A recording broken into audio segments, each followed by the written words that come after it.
Belanda akhirnya mengakui kemerdekaan Indonesia setelah 78 tahun. Pengakuan ini disambut baik oleh Presiden Joko Widodo. Perdana Menteri Belanda, Mark Rutte, secara resmi mengakui kemerdekaan Indonesia jatuh pada 17 Agustus 1945. Pengakuan Rutte disampaikan dalam diskusi di Parlemen Belanda tentang dekolonialisasi 1945 hingga 1950. Ia menilai 17 Agustus 1945 merupakan tanggal yang sejak lama dilihat sebagai awal kemerdekaan Indonesia. Tanggal itu pun diakui oleh Raja Belanda yang setiap tahun mengirim pesan telegram ucapan selamat atas kemerdekaan Republik Indonesia.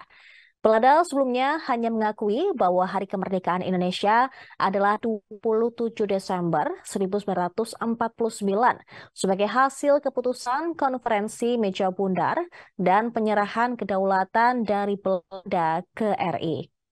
Kemudian pada tahun 2005, Belanda telah menerima secara politik dan moral bahwa Indonesia merdeka pada tahun 1945. Akan tetapi pengakuan itu tidak pernah diberikan secara penuh. Rutte sekarang memenuhi ini atas permintaan anggota parlemen Groningen Kroni Elemet.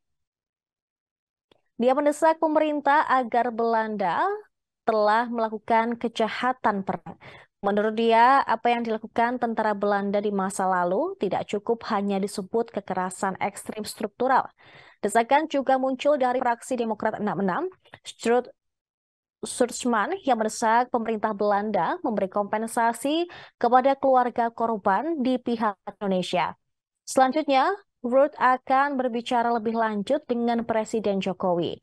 Meski demikian, Presiden Jokowi akan berkonsultasi terlebih dahulu dengan Menteri Luar Negeri Retno Marsudi. Sebab menurut Presiden akan ada banyak dampak dari putusan tersebut.